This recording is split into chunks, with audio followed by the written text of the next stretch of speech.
여러분, 세계 현재 최강의 군대를 보유하고 있는 나라가 어디입니까? 미국이죠. 그렇죠? 근데 좀 아이러니한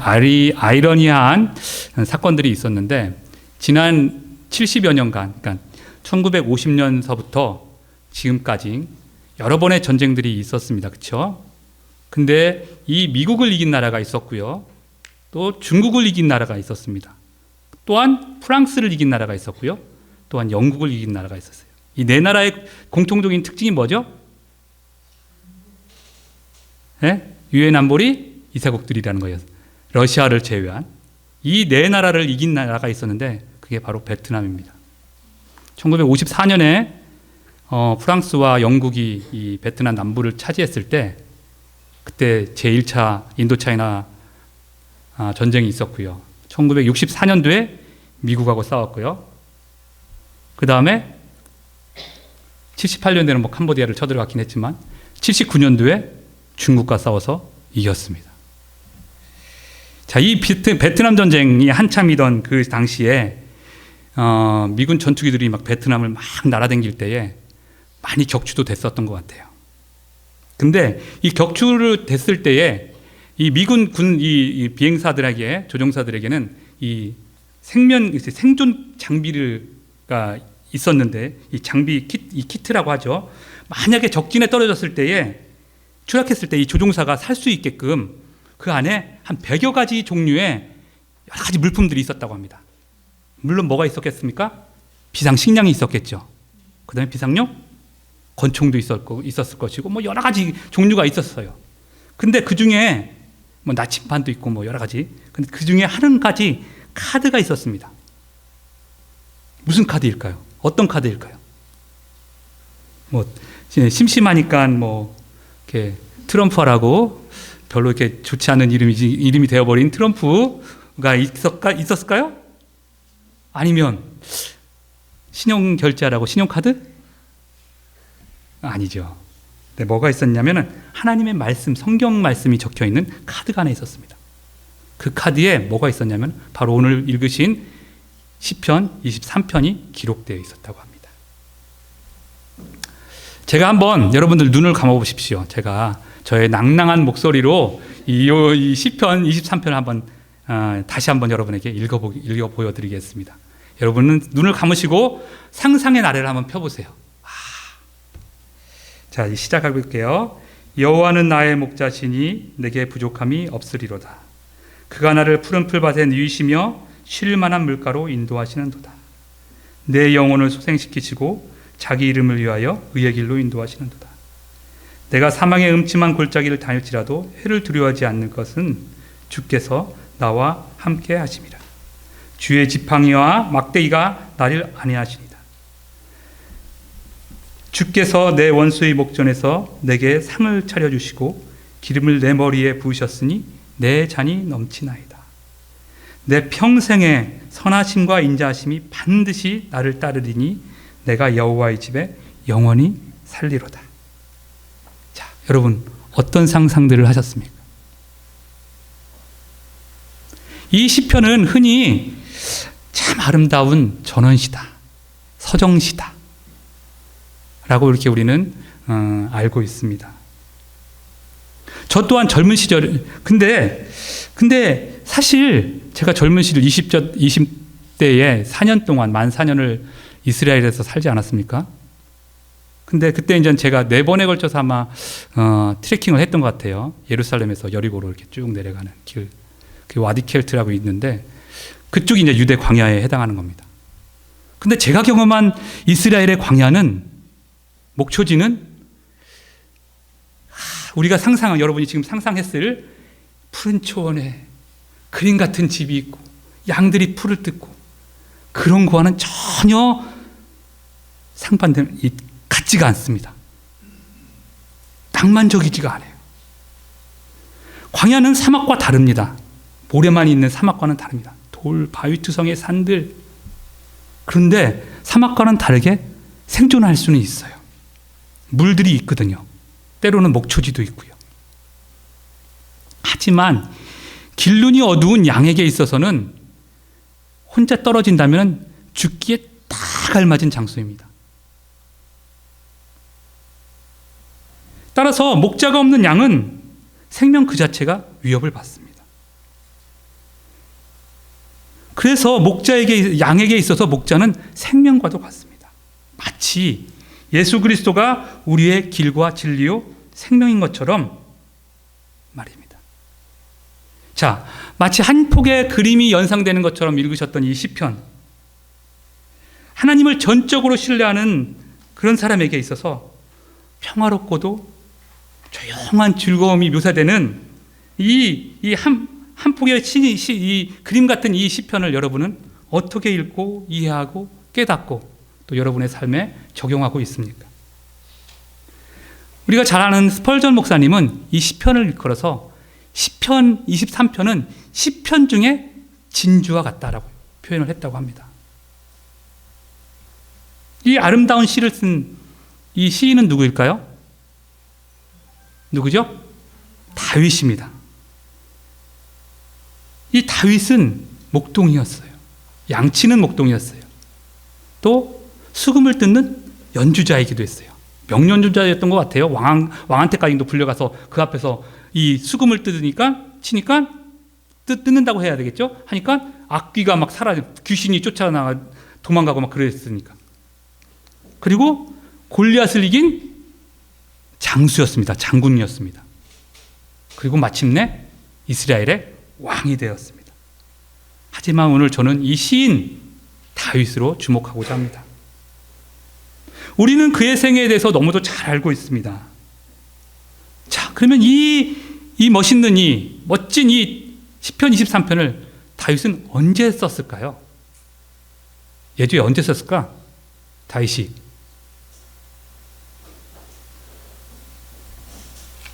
학자들 간의 의견이 분분합니다. 어린 시절 목동이었을 때 여기 지금 양도 나오죠. 초원도 나오죠. 양치기 하는 막대기가 이렇게 지팡이가 그런 표현들이 많이 나온 걸 보면 어린 시절 진짜 너무도 순수한 그 시절에 목동 시절에 산전수전 뭐 그런 사회적인 그런 어떤 그런 권력 다툼이나 막 그런 거 없을 때에 그때 지었을까? 아니면 막 도망다니면서 어려운 시절 그 표현도 있지 않습니까? 어려운 시절 그 시절 도망자 시절에 그가 이것을 썼을까? 아둘람 골짜기에서 아둘람 굴에서 엔게디 광야에서 뭐 바란 광야에서 심지어는 적에게까지 도망을 갔었잖아요. 그 어려운 시절에 이 시를 썼다. 이 해석도 참 너무도 감동적이에요. 그렇죠? 아니면 인생의 황혼기 모든 것을 경험해보고 체험해본 뒤에 인생의 마지막에 이 경험을 토대로 해서 이 멋진 시를 썼을까?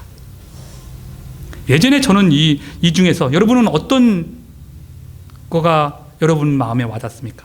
1번, 2번, 3번. 3번. 또 4번. 예, 4번도 있었습니다. 네. 우인아, 너는 몇 번 같아?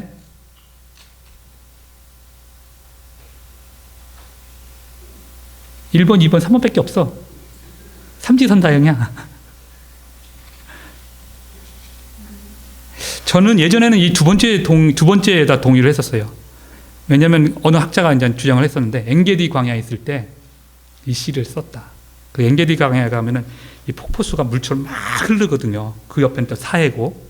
그래가지고 거기서 하나님은 나를 이렇게 하신다.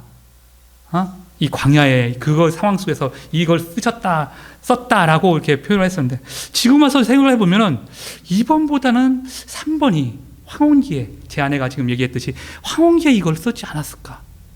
저는 그래서 오늘 이 황혼기에 썼다는 전제하에 이 시편 23편을 다시 한번 여러분과 나누고자 합니다. 물론 하나님이 우리의 목자다. 목자상은 이래야 된다.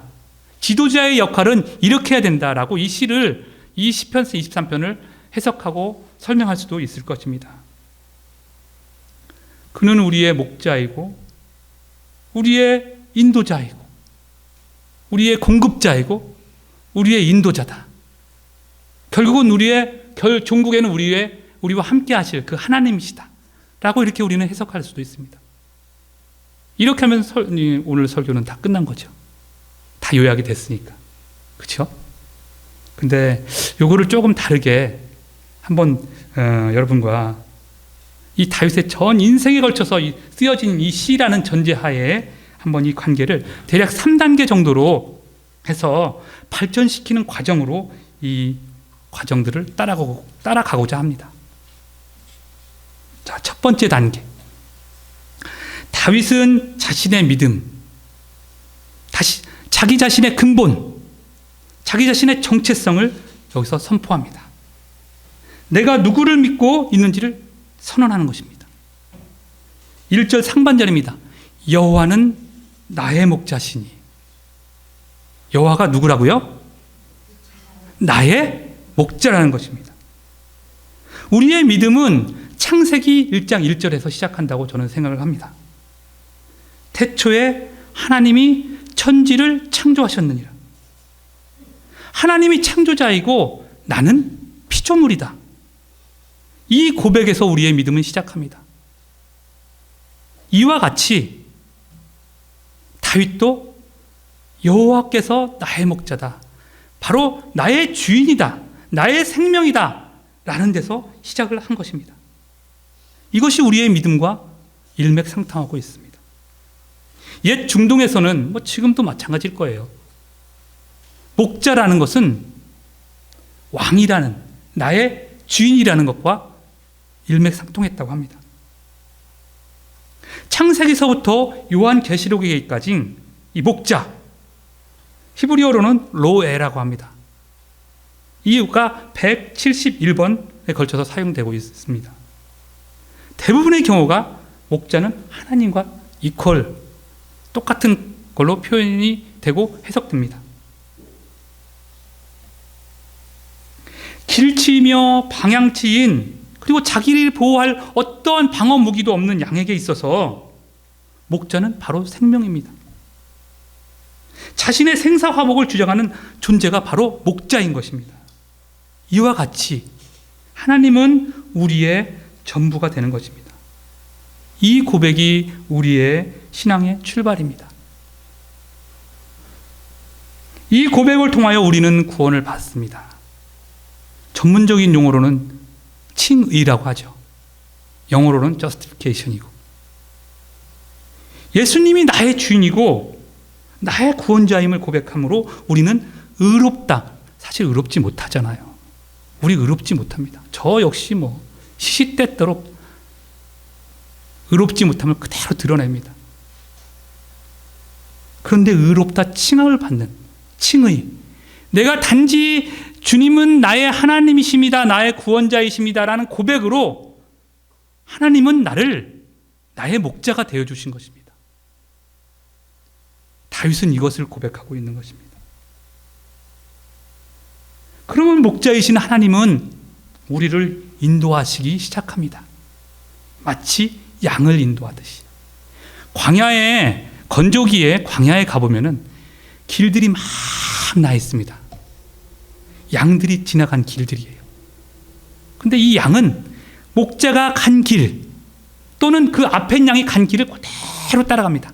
계속해서. 그래서 길들이 딱 나 있어요. 막 절벽 같은 길에도 다 길들이 나 있습니다. 이렇게 따라갈 자신 있습니까? 양처럼? 자, 두 번째 단계로 발전합니다. 자, 1절 하반절에 목자이신 하나님의 인도하심을 기대하고 있어요. 자, 그 기대의 과정들, 우리가 계속 가는 과정들, 이것은 우리는 뭐라고 하냐면 성화된다. 쉬운 말로 하면 성숙되어 간다. 그리스도인으로 성숙되어 간다. 라는 그 표현으로 할 수 있습니다. 처음 신앙생활을 시작할 때를 기억해 봅시다. 구원의 확신을 경험하고 난 후에 우리는 마치 그래, 내가 모든 것을 가졌어. 그래, 나는 모든 것을 할 수 있어. 이 벅찬 감동과 환희, 그래, 내가 바로 하나님의 백성이야.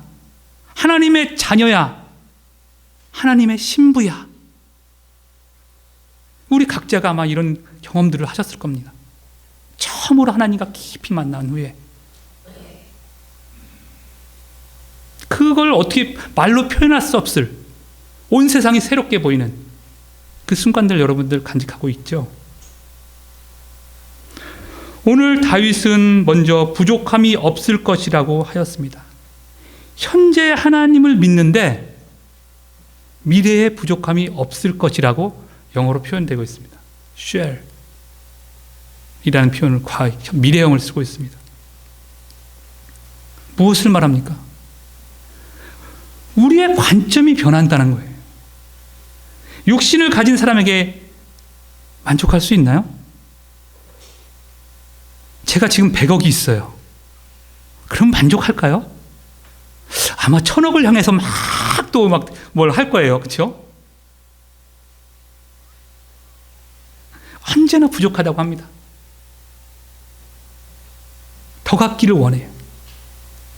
더 소유하기를 원해요.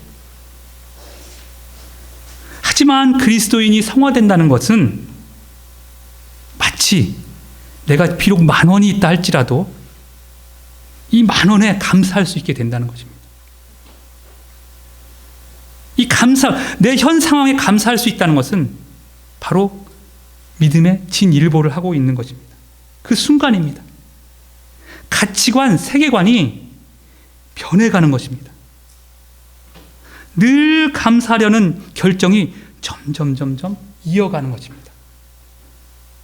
때로 처음에는 가뭄에 콩나듯이 가끔 감사하게 되지만 우리가 점점 성숙되어지고 성화되어 간다는 것은 그리스도인 되어 간다는 것은 그게 자주 빈도수가 점점 많아진다는 것입니다.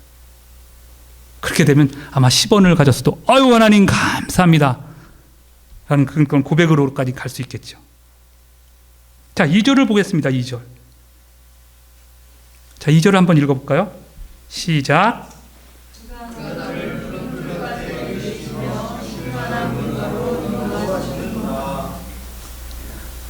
예.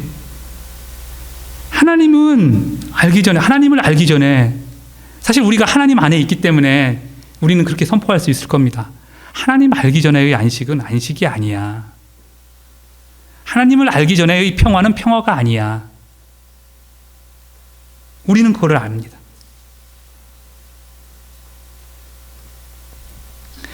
시인인 말합니다. 시인 다윗은 말합니다. 그가 나를 푸른 풀밭에 누이시고 쉴 만한 물가로 인도하십니다. 사랑하는 성도 여러분, 저는 평화라는 이 단어에 주목하고 싶습니다. 평강, 화평, 이 단어를 사랑합니다. 세상은 참으로 많이 평화를 얘기합니다. 회의도 많이 하죠. 의논도 많이 하고 하여튼 평화. 어느 우리 CCM에 나오는 것처럼 세상은 평화를 원하지만 평화는 없습니다. 어디에도 어디에도 평화가 없습니다. 매일 일어나는 것이 분란이고 분쟁이고 다툼이고 하여튼 평화는 없습니다. 그런데 푸른 풀밭과 쉴만한 물가라는 이 표현의 원어적인 의미의 깊은 내면에는 이 평화가 있습니다.